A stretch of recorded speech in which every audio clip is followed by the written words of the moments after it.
বন্ধুরা, আপনারা শুনছেন 91.2 FM রেডিও সুন্দরবন, সাথে আমি আরজে রিয়া। এবং আজ কিন্তু বেশ জাঁকজমিয়ে শীতটা পড়েছে, বোঝা যাচ্ছে যে শীত আমাদের কাছে চলে এসছে। আর এমন একটা শীতকালের পড়ন্ত বিকালে আমি আছি সুন্দর একটি অনুষ্ঠান নিয়ে, এবং আমার সাথে যিনি আছেন তার সাথে পরিচয় তো আমরা হয়ে নেব, কিন্তু তার আগে আমি কিছু কথা বলি।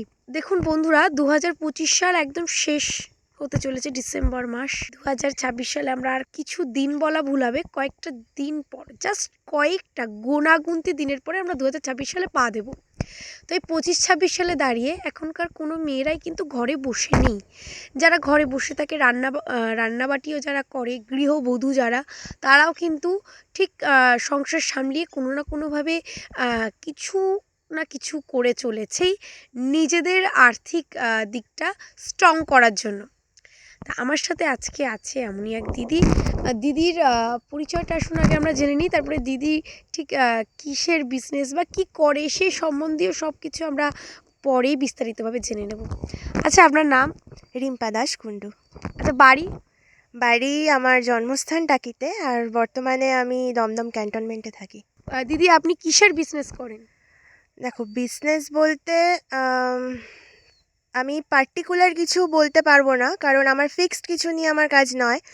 আমার মেন যেটা কাজ, আমি জামা কাপড় হোক, বিভিন্ন হাতের কাজের জিনিস হোক, বা কোনো কিছু পেন্টিংয়ের কোনো জিনিস, খাবারের কোনো জিনিস, মানে যেগুলো মানুষ নিজে হাতে করে তৈরি করতে পারে, তার বিষয় নিয়েই আমার মেন কাজটা থাকে।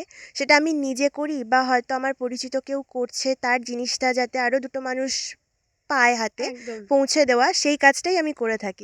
রিসেলার হিসেবে আপনি হ্যাঁ, কাজটা করেন? একদমই তাই। এবার তার মধ্যে কিছু জিনিস আমার নিজেরও থাকে, যেটা আমি নিজেও আচ্ছা হাতে করে বানিয়ে থাকি। আচ্ছা আচ্ছা তো আচ্ছা। এইগুলো নিয়েই আমার ছোট ছোট বিজনেস। আচ্ছা, কবে থেকে শুরু করেছে? আমার এই জিনিসটা প্রথম শুরু হয় যখন কোভিড শুরু হয় আর একদম কি। একদম। তো মানে 2020-তে, হুম হুম। আমার 2020 খুব সম্ভবত মার্চ মাস থেকে লকডাউনটা আসে।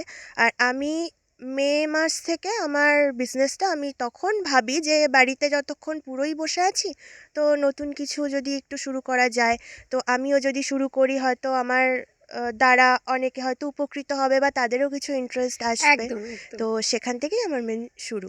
আচ্ছা, এই যে আপনি তো একজন এডুকেটেড মানুষ, তো এই এডুকেটেড মানুষ হয়ে হঠাৎ করে বিজনেসটাকে কেন বেছে নিলেন, জব না বেছে নিয়ে? আচ্ছা, এটা নিয়ে বলতে গেলে হয়তো আমার সাথে অনেকের মতের মিল নাও হতে পারে, কিন্তু যেটা আমার ব্যক্তিগত চয়েস, সেটা নিয়েই আমি বলবো।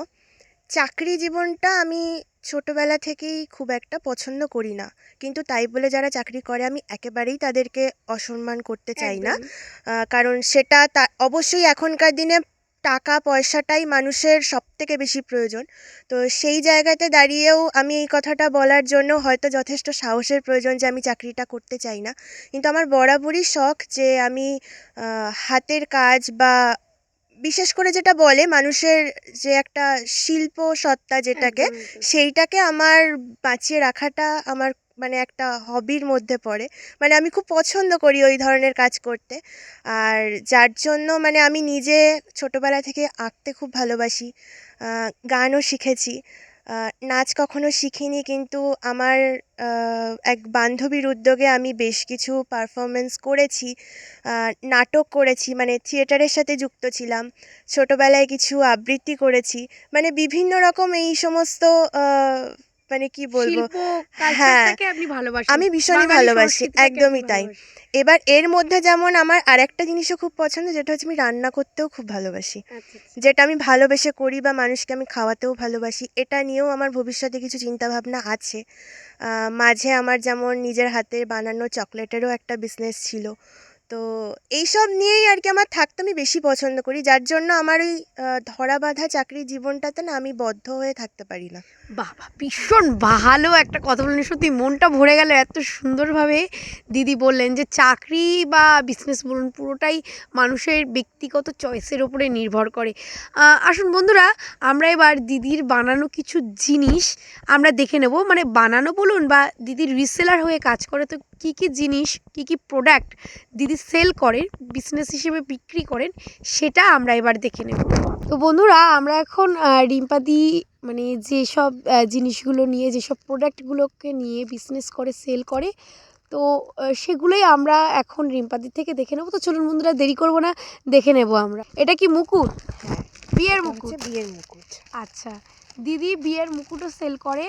এখন কিন্তু শীতকাল, বিয়ের মরশুম চলছে একদম। এটা খুব সুন্দর, একদম পিওর সাদার ওপরে, খুব সুন্দর না, দেখতে। পিওর সাদা না, এটা একটু ঘিয়া আছে। না, বিষয়টা বলি, আমার কাছে সেই স্যাম্পেলও আছে।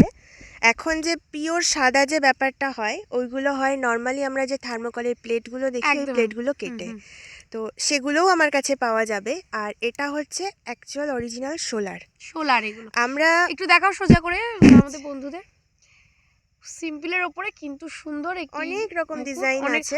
আরেকটা স্যাম্পল দেখাও, বেশ লালের ওপরে, এই হ্যাঁ উপরে যেটা আছে সেটা দেখাও। খুব সুন্দর একটা ডিজাইন। মানে দিদি খুব সুন্দর সুন্দর মুকুটের কালেকশন রাখে, সেটা দেখেই বোঝা যাচ্ছে। বিয়ের মরশুম, চাইলে কিন্তু দিদির কাছ থেকে নিতেই পারো। দিদির অ্যাড্রেস, কন্ট্যাক্ট নাম্বার সবটাই আমরা নিয়ে নেবো, কিন্তু আগে আমরা প্রোডাক্টগুলো দেখে নেব। এছাড়াও এখানে দেখছি, একটু সরাও, এতগুলো মুকুটের সম্ভার আচ্ছা, আছে। এগুলো মুকুট তো? হ্যাঁ, এগুলো হ্যাঁ, মুকুট। টোপর আলাদা স্পেশালি মুকুট আমি আছে। এইটাও একটা দেখাতে চাই। একদম। ও, এগুলো তো বাচ্চাদের, এগুলো বাচ্চাদের তো, একদম। বাচ্চাদের অন্নপ্রাশন, কারোর বাচ্চা যদি অন্নপ্রাশন হয়ে থাকে, তো সেক্ষেত্রেও কিন্তু এই জিনিসগুলো আপনারা এখন নিতে পারেন এটা দিদির থেকে। খুবই চলছে বাচ্চাদের জন্য। হ্যাঁ হ্যাঁ, এটা হেয়ার ব্যান্ডের আকারে একদম। মুকুট। এই যে, ওয়াও, খুব সুন্দর একটা জিনিস। এটা চাইলে দিদির কাছ থেকে আপনারা অর্ডার করতেই পারেন। একদম। আর যারা যোগাযোগ করবে তাদেরকে আমি ছবি প্রোভাইড করে দেব। তো ছবি অনুযায়ী চুজ হ্যাঁ করলে হ্যাঁ আমার হ্যাঁ। কাছে থাকলে তো আমি দিয়ে দেবো। বা যেটা আমার মেন বলার, এগুলো আমি নিজে বানাই না, আমি একজনের থেকে নিই, মানে রিসেলার হিসাবেই কাজ করি। তো সেখানে এবার আমি ডিজাইনগুলো দিলে, পছন্দ করে দিলে, তারা আমাকে অ্যাড্রেস দিলে, আমার যার কাছ থেকে আমি নিচ্ছি জিনিসটা, সে সোজাসুজি তার বাড়িতে জিনিসটা পৌঁছে দেবে। আচ্ছা, তাহলে তো সুবিধা আছেই। আর এদিকে কি আছে দিদি, একটু হ্যাঁ, দেখাও। এদিকে আছে। তা এগুলো দেখানোর আগে আমি বলি, হ্যাঁ আমি যে পঞ্চুটা পরে আছি, হ্যাঁ। এই পঞ্চুটা আমি আমার পরিচিত একজনের কাছে, মানে আমার মামি বলতে পারি তাকে আমি। তো আমি হঠাৎ জানতে পারি যে সে হাতে এগুলো বানায় উলের। তো আমার খুব ইচ্ছা ছিল যে একটা পঞ্চু আমি নেব, মানে এমনি নর্মালি কিনি বা কারুর থেকে বানাই। তো তার সাথে কথা বলতে বলতে সে বললো যে আমি তোকে বানিয়ে দেবো। তো প্রথম এইটা আমি তার কাছে অর্ডার দিই। তো আজকে আমি এটা প্রথমই পরলাম, মানে কয়েকদিন আগেই আমাকে দিয়েছে। তো যখন এই জিনিসটা আমি হাতে পাই, আমার তখন মনে প্রশ্ন হয় যে তুমি আর কি কি বানাও। তো তখন আমাকে বলল যে তার মেন কাজের যে এটা আছে, সে হচ্ছে ঠাকুরের সোয়েটার বানায়, মানে গোপালের, রাধাকৃষ্ণের। তো তার কাছে আমি বললাম তুমি দেখাতে পারবে? তো বললো হ্যাঁ। তো তখন আমি তার কাছ থেকে যখন জিনিসগুলো দেখলাম, আমি বললাম তুমি কি এগুলো কোথাও বিক্রি করো? তো বললো হ্যাঁ, কেউ আমাকে অর্ডার দিলে আমি বানিয়ে দিই, বা আমি কিছু দোকানেও সেই জিনিসগুলো দিই। তো আমি বললাম আমি এরকম বিভিন্ন জিনিসপত্র নিয়ে রিসেলিং করি, তো তোমার জিনিসগুলো কি আমি কোনোভাবে প্রচার করতে পারি? বললো হ্যাঁ হ্যাঁ, তুই ছবি তুলে নে না, কেউ যদি অর্ডার দেয় তার পছন্দসই কালার মতো বললে আমি সেভাবেই বানিয়ে দেবো। আচ্ছা, তো সেই হিসাবেই এই জিনিসগুলো, কিছু জিনিস আমার কাছে রয়েছে। এটা যেমন পার্সোনালি আমি নিজেই নিয়েছি, ওয়াও, এটা খুব সুন্দর, সাদার উপরে একদম একদম। সাদার ওপরে। তো এটা কি গোপাল ঠাকুরের ড্রেস? গোপাল গোপাল ঠাকুরের ড্রেস, ঠাকুরের এর ড্রেস। সাথে টুপিও থাকবে ছোট্ট ওয়াও, ছোট্ট। শীতকালে যাদের বাড়িতে গোপাল আছে তারা কিন্তু এটা নিতেই একদম পারেন। খুব একদম ছোট সুন্দর সাইজ পিওর থেকে সাদা। হ্যাঁ। পুরো বড় সাইজ পর্যন্ত ওয়াও। পাওয়া যাবে। আর আছে দেখি দিদি কি? এই হ্যাঁ, একটা আছে। এটা বোধহয় রাধার না, ড্রেস। এটাও গোপালের। এটাও হ্যাঁ, গোপালের ড্রেস। আচ্ছা। এটাও গোপালেরই ড্রেস। আমার কাছে এই মুহূর্তে রাধাকৃষ্ণের নেই, গোপালেরই রয়েছে। এটাও খুব সুন্দর একটা কালার। এটা বড় একদম, এটা বড় বড়। গোপালের জন্য। এমনকি ডিজাইনটা এত সুন্দর এখানে। প্রত্যেকটা ইউনিক ইউনিক ডিজাইন কি আছে। মানে অপূর্ব সুন্দর সুন্দর কালেকশন কিন্তু দিদির এখানে আছে। এছাড়াও দেখছি সাদা হ্যাঁ, আরেকটা আছে বড়, মানে এত সুন্দর সুন্দর জিনিসের কালেকশান রাখেন দিদি। আপনারা চাইলে অবশ্যই দিদির সাথে যোগাযোগ করে নিতে পারেন। এবার পুরোটা আপনারা দেখতে পাচ্ছেন কিনা আমি জানি না, মানে এত সুন্দর ফুলের এগুলো ক্রুশ কাজের ডিজাইন, এক কথায় ক্রুশের ডিজাইন এত সুন্দর। এগুলো কিন্তু খুব ইউনিক, আপনারা চাইলেই নিতে পারেন। দিদির সাথে যোগাযোগ মাধ্যম বলে দেব, সেটা আমরা ভিডিওর শেষ পর্যায়ে একদম বলবো। যার যেরকম সাইজ একদম লাগবে একদম। সেই আর অনুযায়ী দিদি আর কি অর্ডার আছে? দিও। এদিকে আছে তো? না, আপাতত আমি আর কিছু আজকে নিয়ে আসতে পারিনি। এবার সেই জিনিসগুলো মানে এটা যেহেতু আমার আচমকাই আসা, তার এছাড়াও জন্যই। হ্যাঁ, দিদি যেহেতু কলকাতায় থাকে, তো সব জিনিস দিদির কলকাতা থেকে টাকিতে আনা সম্ভব হয়নি। কলকাতার কেউ যদি চাও দিদি ব্যবস্থা করে দিতে পারে। ডেলিভারির ব্যবস্থা রাখেন তো? হ্যাঁ, আমার যেমন মুকুট আর শাড়ি পাঞ্জাবি এগুলো আমার অনলাইন প্রসেসেই হয়, মানে আমি অ্যাড্রেসে পৌঁছে দিয়ে থাকি। আর বাকি যে জিনিসপত্র মানে যদি কারোর পার্সোনাল পাঞ্জাবিতে কোনো পেন্টিং করতে হয় বা শাড়িতে কোনো পেন্টিং করতে হয়, অনেকে ব্লাউজে করে থাকে, এই ধরনের যদি কোনো কাজ হয় তো আমি টাকির মধ্যে বা আমি যেখানে ক্যান্টনমেন্টে থাকি ওখানে আমি লোকাল লোকজনদের হাতে হাতেই জিনিসগুলো আমি দেওয়ার দমদম জন্য ক্যান্টনমেন্ট। একদম আচ্ছা, তো চলুন বন্ধুরা, আমরা তো দেখে নিলাম মানে দিদির প্রোডাক্টের অনেক ডেমো আমরা দেখে নিয়েছি, সুন্দর সুন্দর ডেমো, সুন্দর সুন্দর কানেকশন। কিন্তু এইবার একদম আমরা অনুষ্ঠানের শেষ পর্যায়ে চলে যাব। তো বন্ধুরা, আমরা অনুষ্ঠানের একদম শেষ পর্যায়ে চলে এসেছি। তো দিদি থেকে আমরা কন্ট্যাক্ট নাম্বারটা বা অ্যাড্রেসটা নিয়ে নেব, যেভাবে মানে দিদির সাথে আমরা যোগাযোগ করতে পারবো দিদির কাছ থেকে প্রোডাক্ট নেওয়ার জন্য। দিদি আপনার অ্যাড্রেসটা বলুন। আমার অ্যাড্রেস বলতে টাকি বাগপাড়ায় যদি আমার নাম করা হয় মোটামুটি আমাকে এই পাড়াতে সবাই চেনে, আর সেই কলকাতায়? হিসাবে।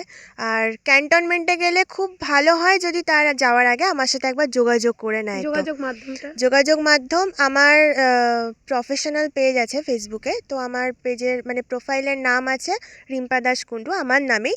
তো ওটা দিয়ে যোগাযোগ করলে আমার কাজের সুবিধাটা ওটাতেই আমার বেশি হয়। আচ্ছা, একদম শেষ প্রশ্ন, যে এখনকার মেয়েরা মানে আপনি যেভাবে রিসেলার হিসেবে সংসার সামলিয়েও, একজন ম্যারিড পার্সন হয়েও সংসার সামলেও যেভাবে মানে ছোট্টখাট্টো মানে যেভাবে রিসেলার করছেন, মানে নিজে নিজে তো স্বাবলম্বী হতে চেয়েছেন, মানে হয়েছেন। তো এখনকার মেয়েরা বা গৃহবধূরা যদি ওরকম সংসার সামলিয়ে নিজের পায়ে দাঁড়াতে চায়, নিজে ইনকাম করতে চায়, তাদেরকে আপনি কী কিংবা এখনকার মেয়েদের আপনি কী বার্তা দেবেন? হ্যাঁ, এখান থেকে বলতে গেলে আমি বলবো আমি যে খুব আ ভালো জায়গায় মানে স্বাবলম্বী হয়ে গেছি পুরোপুরি সেটাও বলা ভুল হবে। কারণ আমি যেভাবে কাজটা করি সেখান থেকে আমার যে উপার্জনটা হয় সেটা দিয়ে অবশ্যই আমি বলবো যে একটা সংসার সামলানোটা আ সেই আ পর্যাপ্ত উপার্জন হয়তো আসে না।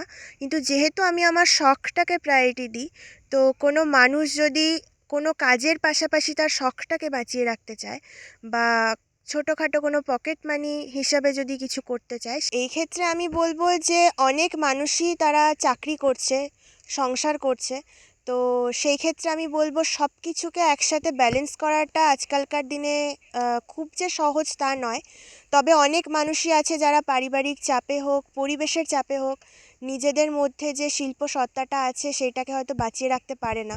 কারণ একটা অফিসে যেতে গেলেও ধরাবাঁধা টাইমে যেতে হয়, বাড়িতে ফিরে অনেক সংসারের কাজকর্ম থাকে। তো আমি মনে করব সংসারের সব কিছু দায়িত্ব পালন করে বা পরিবারের সব রকম দায়িত্ব নিজের কাঁধে নিয়ে হলেও প্রত্যেকের মধ্যে যে শিল্প সত্তাটা আছে সেটাকে বাঁচিয়ে রাখা দরকার। অন্তত নিজের মনের শান্তির জন্য, খুশির জন্য। আর নিজের ভালোবাসার কাজটা যদি ভালোবেসে করা যায় তাহলে অন্তত সব দিক থেকে যে স্ট্রেস, ডিপ্রেশন সেই ব্যাপারটা অনেক সময় থাকে না, কারণ নিজে ভালোবেসে কিছু করলে মনের অনেকটাই শান্তি আসে। তো আমি প্রত্যেককেই বলবো যে সবাই যেটা করছো সবার উপার্জনের জন্য, টাকা পয়সার জন্য, পরিবারের জন্য, সবার সেটার পাশাপাশি অন্তত নিজের শখ আহ্লাদগুলোকেও পূরণ করা উচিত। আর সাথে এটাও বলবো রেডিও সুন্দরবনের তরফ থেকে এই যে বিভিন্ন প্রতিভাকে প্রকাশ করা হচ্ছে আমাদের এই প্রত্যন্ত, এখন গ্রাম বলা চলে না, গ্রাম শহর মিলিয়ে মিশিয়ে কোনায় কোনায় যত মানুষজন আছে তাদেরকে সামনে আনা হচ্ছে। তো এর জন্য বলবো যে তোমাদের কাজটা আরও অনেক ভালোভাবে এগিয়ে যাক, তোমরা আরও সফল হও। আর আমাদের মতো মানুষদেরকে এইভাবে তুলে ধরো যাতে মানুষের পরিচিতিটা আরও বেশি পায়। তোমাদেরকে অনেক থ্যাংক ইউ। তো আজকের মতো নমস্কার।